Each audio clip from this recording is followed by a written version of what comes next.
Rasulullah SAW itu teladan beliau bukan hanya dalam urusan kelebihan-kelebihan dan keistimewaan beliau. Tapi Rasulullah SAW juga teladan justru dalam kekurangan dan kekeliruan-kekeliruan beliau. Karena Rasulullah SAW adalah manusia, maka Allah telah mentakdirkan Rasulullah itu tidak selalu tepat, tapi selalu benar. Ini dalam bahasa fikih, benar dan tepat itu beda ya.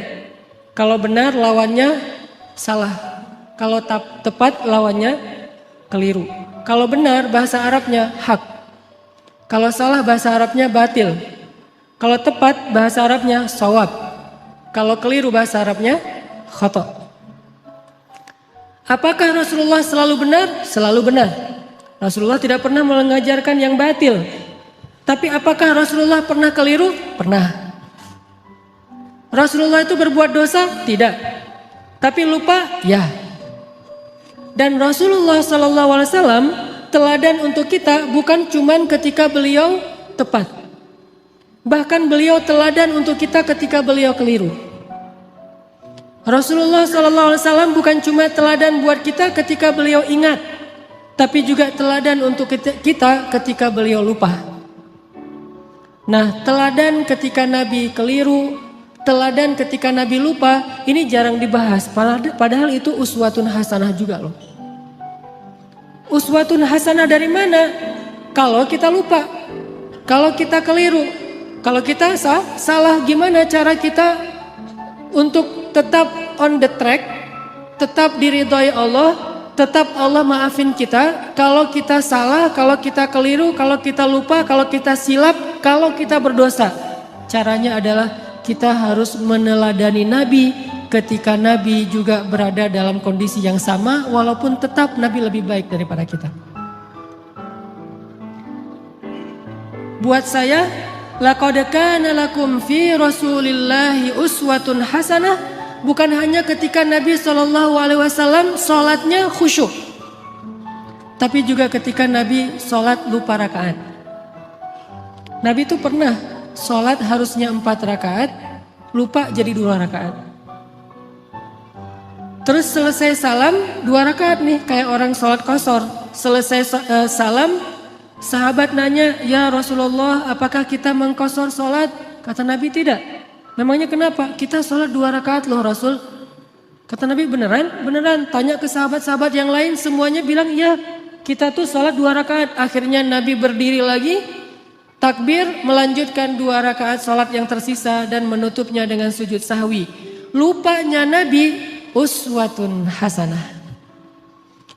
Sehingga kalau kita mengalami apa yang pernah Nabi alamin, kita sholat lupa nih, maka kita punya teladan yang paling baik untuk memperbaiki kesalahan dan kelupaan kita. Oh, kalau saya kurang 2 rakaat, tinggal tambah. Tidak harus diulang dari awal menurut jumhur ulama. Uswatun hasanah. Dan bukan hanya itu, uswatun hasanahnya juga buat kita bahwa Nabi itu gak pernah sombong, gak pernah gengsi untuk mengakui bahwa beliau keliru. Itu juga uswatun hasanah.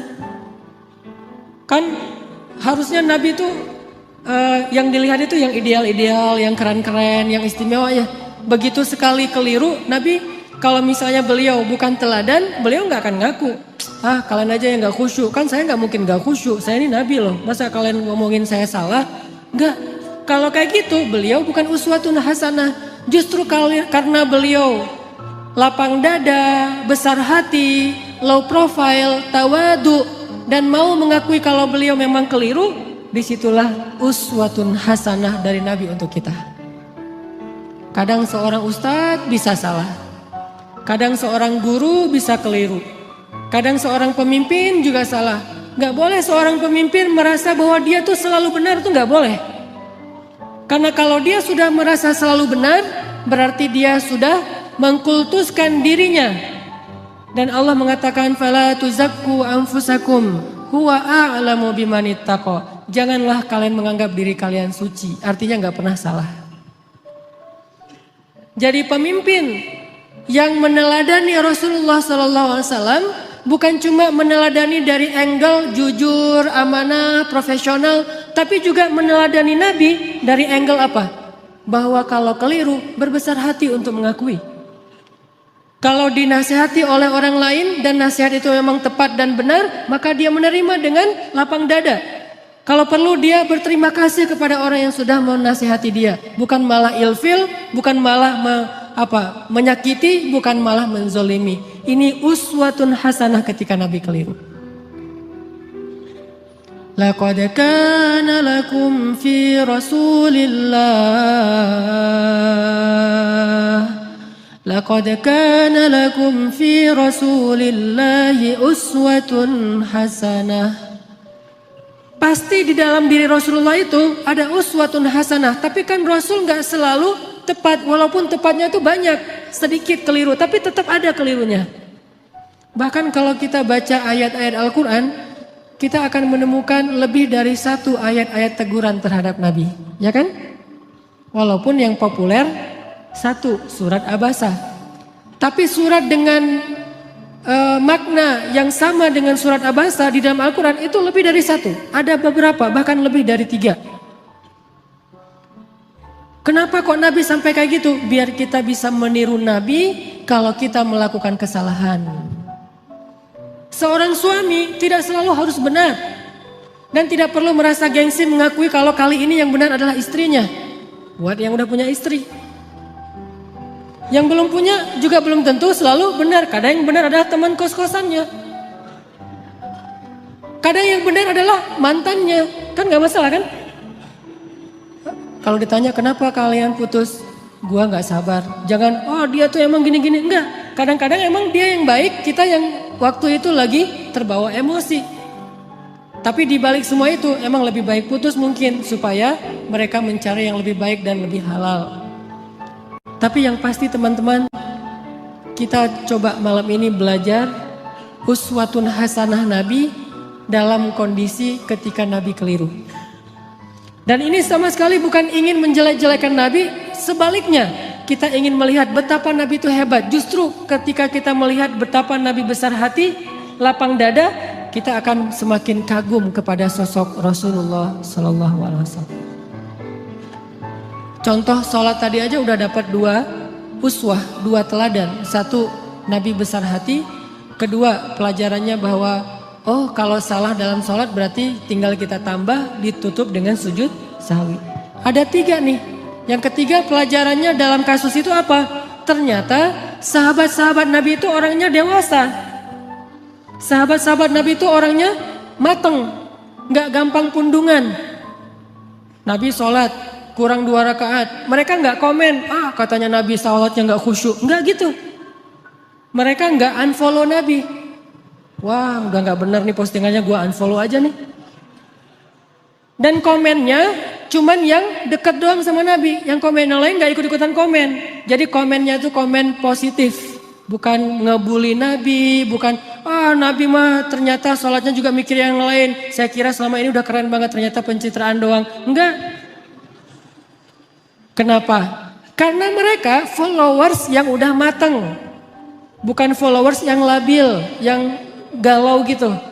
Sehingga sekali Nabi postingnya agak-agak kurang tepat, mereka pundung fisabilillah. Bayangin kalau sekali Nabi keliru terus pundung, kan berkurang kan umat Islam? Tidak, yang terjadi justru semakin bertambah. Kenapa? Mereka faham Nabi itu wama Muhammadun illa rasulun qad khalat min qablihi rusul. Dia juga seorang makhluk yang diutus oleh Allah. Kadang dia wafat, Allah menghidupkan dan mematikan, Allah memberi makan, Allah memelihara, Allah membuat dia ingat dan lupa. Semua itu adalah sifat manusia yang melekat pada diri Rasulullah Sallallahu Alaihi Wasallam. Cuma satu bedanya. Beliau Allah jaga dari berbuat dosa, maksum. Dijaga dari berbuat dosa. Jadi Nabi itu nggak buat dosa, tapi kalau keliru, ya. Lagian keliru itu bukan dosa sengaja. Cuman lupa, cuman salah faham, cuman ijtihad. Sehingga sahabat ketika Nabi keliru, ya udah easy going aja, tinggal bangun, ngelanjutin. Jadi makmum Nabi, nggak ada sahabat yang akhirnya dorong-dorong Abu Bakar, lu aja yang jadi imam, kayaknya Nabi lagi agak-agak kurang khusyuk gitu malam ini. Kayak lagi apa misalnya, enggak, sahabat tetap aja ya udah Rasulullah kita ikutin. Nabi lanjut 2 rakaat diikutin dan enggak ada yang ngomongin di belakang. Enggak ada yang diam-diam, bisa gitu juga ya Nabi, gua heran, jadi gosip. Terus besok keluar di postingan-postingan sahabat, Nabi ternyata manusia biasa. Hashtagnya Nabi lupa, viral di antara mereka. Gak usah dibesar-besarkan, itu hal yang wajar. Udah aja mereka lupa. Tapi tetap direwayatkan kisah ini supaya apa? Laqad kana lakum fi Rasulillahi uswatun hasanah. Biar kita bisa niru. Ini angle uswah hasanah yang coba kita terapkan dalam hidup kita. Menyikapi kalau orang lain keliru. Orang lain itu bisa orang tua, orang lain itu bisa guru, orang lain itu bisa teman, orang lain itu bisa pasangan, orang lain itu bisa tetangga, orang lain itu bisa pemimpin, bisa pejabat, bisa siapa aja. Bahkan orang yang paling soleh sekalipun melakukan kesalahan dan kekeliruan. Salah satu di antara ciri-ciri orang bertakwa yang Allah sebutkan di dalam surat Ali Imran 135. Walladzina idza fa'alu fahishatan aw zalamu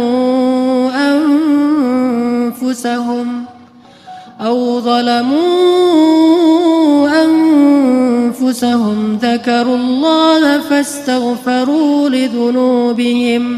Orang yang bertakwa, kata Allah, adalah orang-orang yang apabila melakukan kesalahan, menzalimi diri sendiri, atau melakukan fahisyah, dosa sembunyi-sembunyi. Coba, ternyata orang bertakwa juga bisa ngelakuin dosa, kesalahan. Bedanya apa? Zakarullah. Ketika dia sadar, ketika dia ingat, ketika dia diingatkan oleh orang lain, fastaghfaru lidzunubihim. Buru-buru dia meminta ampun kepada Allah dan tidak lagi melakukan kesalahan itu. Ini bedanya orang bertakwa sama orang yang tidak bertakwa. Kalau orang yang tidak bertakwa, salah gak mau memperbaiki diri. Kalau orang bertakwa, salah juga, tapi mau segera recovery, memperbaiki diri. Jadi peluang berbuat salah sama antara orang yang bertakwa dengan yang tidak bertakwa, sama peluangnya. Jangan sampai kita mengkultuskan satu orang, satu tokoh, satu kelompok, mentang-mentang mereka membawa slogan-slogan Islam, memakai simbol-simbol Islam, menggunakan penampilan-penampilan yang kesannya Islami, lantas nggak boleh keliru, nggak boleh salah. Wah, hijabnya aja yang syar'i, ternyata pemarah misalnya. Ustadz, mending mana tuh? Orang yang sholat tapi masih korupsi daripada orang yang nggak korupsi, orang yang jujur tapi nggak sholat. Kan mending yang jujur, walaupun nggak sholat tapi yang penting dia jujur. Nggak. Orang yang sholat tapi masih korupsi, sholatnya berpahala, korupsinya berdosa. Orang yang jujur tapi nggak sholat, jujurnya berpahala, nggak sholatnya berdosa. Masing-masing mendapatkan sesuai dengan amalnya. Faman ya'mal mithqala dzarratin khairan yarah wa man ya'mal mithqala dzarratin syarran yarah. Jadi nggak ada mending-mendingan. Tinggal nanti hisabnya di sisi Allah aja di akhirat. Apakah ini lebih banyak pahalanya atau ini lebih banyak dosa? Allahu a'lam. Yang jelas kita belajar sekarang gimana meneladani Rasulullah SAW ketika kita salah, ketika kita berbuat dosa, ketika kita keliru, dan juga ketika orang lain yang melakukan kekeliruan dan kesalahan itu. Teman-teman yang dirahmati Allah Subhanahu Wa Taala, belajar meneladani Nabi SAW itu bukan sekedar belajar mendapatkan wawasan tentang perilaku Nabi, bukan. Kita hafal ayat itu, tapi tidak menjadi perilaku, tidak jadi karakter, nggak jadi attitude, berarti kita belum meneladani Nabi. Cuma hafal ayatnya doang nih. Kita hafal banyak hadis Nabi, kita baca banyak sirah, buku-buku tebal tentang sejarah Nabi, tapi tidak merubah attitude kita menjadi lebih baik seperti yang dicontohkan Nabi. Kita berarti belum belajar dan belum meneladani Nabi, cuman tahu doang.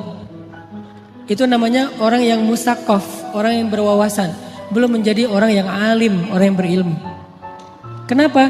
Karena tidak disebut ilmu sebelum dia menjadi rasa di dalam hati dan menjadi perilaku dalam kehidupan. Kalau cuma sekedar wawasan, itu bukan ilmu, itu namanya sakofah, itu namanya wawasan. Makanya malam ini ketika kita belajar uswatun hasanah Nabi SAW, kita coba munculkan tekad dalam diri kita masing-masing. Pokoknya habis dengar sharing malam ini, saya pengen memperbaiki sikap saya di sosmed. Saya pengen memperbaiki sikap saya dengan teman. Saya pengen memperbaiki sikap saya kepada keluarga, terutama orang tua. Saya pengen memperbaiki sikap saya kepada mantan. Cara memperbaiki sikap kepada mantan apa? Unfollow. Gak boleh following ya. Kalau mau sesekali ngelihat, bikin aja 2 akun. 1 akun punya kita, 1 lagi untuk stalking ya. Pengalaman. Enggak boleh. Lupakan mantan. Jangan sampai kita baca atau mendengar cerita-cerita tentang Nabi hanya sekedar oh ya ya, oh gitu. Jangan. Kalau sekedar oh ya ya dan oh gitu, berarti ini cuma wawasan nih.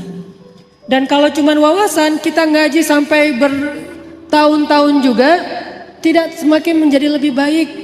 Harusnya belajar ilmu yang tadi kata Nabi, siapa yang menempuh jalan untuk mencari ilmu, Allah mudahkan jalan ke surga. Itu ilmu loh, bukan wawasan yang dicari. Kalau wawasan kita bisa kayak otodidak gitu. Kita bisa belajar sendiri dengan dengerin YouTube. Tapi kalau ilmu kan bukan cuma dengar. Kita latih tuh. Apa yang udah kita dengar kita latih sehari, mungkin gak langsung jadi nih. Sama kayak yang barusan kita dengar misalnya tentang gimana berbesar hati dalam menerima masukan orang lain. Kan gak gampang tuh. Gimana berlapang dada mengakui kekeliruan dan kesalahan kita. Walaupun itu menyakitkan. Itu gak gampang loh. Tapi kalau kita gak praktekin, berarti apa yang kita dengar itu baru sekedar wawasan. Belum memperbaiki perilaku dan attitude kita. Kita belajar sekarang uswatun hasanah Nabi SAW. Bukan sekedar pengen tahu, penasaran ayatnya mana aja ya, hadisnya gimana aja ya. Kita bukan pengen berdebat dengan dalil. Kita pengen memperbaiki diri. Tapi kalau kita pengen berdebat dengan dalil, kita akan lebih fokusnya ke dalil itu riwayat siapa, kemudian teks aslinya kayak gimana. Terus kalau perlu di capture, nanti kalau ada teman kita yang berbeda pendapat tinggal kita broadcast, kita share. Ini sekedar wawasan yang dijadikan bahan perdebatan. Buat apa kalau kayak gitu? Harusnya kita belajar bukan supaya jago berdebat. Bukan kalau kita nanti berdebat dengan teman kita di grup, kita punya banyak argumen, dalil segala macam. Buat apa yang kayak gitu-gitu? Bahkan Nabi aja pernah mendengar sahabat berdebat di dalam Masjid Nabawi, dilemparin debu sama Nabi. Jadi ada sahabat lagi ngaji nih, lagi baca Quran di dalam masjid. Kan rumah Nabi di sebelah masjid. Tadinya ngaji asik tuh, seru. Bismillahirrahmanirrahim, baca santai. Lama-lama mulai terjadi keriuhan, kegaduhan. Nabi dalam rumah ngedengar kok udah mulai ada orang yang teriak-teriak ya. Kok mulai kayak ada orang yang marah-marah. Nabi keluar melihat mereka lagi berdebat tentang makna satu ayat. Nabi mengambil debu dan melempari mereka dengan mengatakan, kalau kalian membaca ayat Al-Quran, carilah ayat yang mempersatukan kalian. Artinya jangan membaca ayat-ayat yang membuat kalian berpecah belah, bukan ayatnya, tapi persepsi dan tafsiran terhadap ayatnya.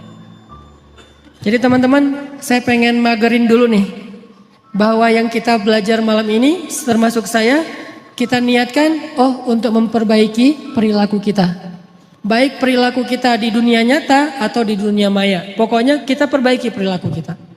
Dan anak Indonesia tuh, anak Jawa Barat, orang Sunda itu diantara seluruh suku yang ada di Indonesia itu kan termasuk salah satu suku yang terkenal paling lembut, santun, tata keramanya luar biasa kan? Jangan sampai identitas itu hilang oleh modernitas. Sehingga gara-gara kita hidup di dunia maya, medsos, kita melupakan tradisi nenek moyang kita yang sebetulnya luar biasa.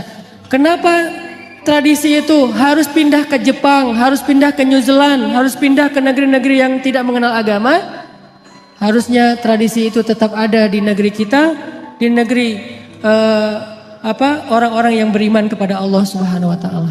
Makanya kita perbaiki lagi. Karena saya beberapa kali jalan ke beberapa negara, rahmat dari Allah bukan karena hebat. Kalau orang lain mungkin jalan-jalan itu karena banyak duit ya. Ada yang bahkan sakit kepala dikit jalan ke luar negeri. Di rumah nggak ada bawang ke Singapura ya. Dah kalau saya mah alhamdulillah gratis diundang akhirnya ke luar negeri. Tapi diniatkan juga sekalian belajar, main, termasuk pencitraan ordai gitulah pokoknya. Jalan ke Korea, ke Jepang gitu.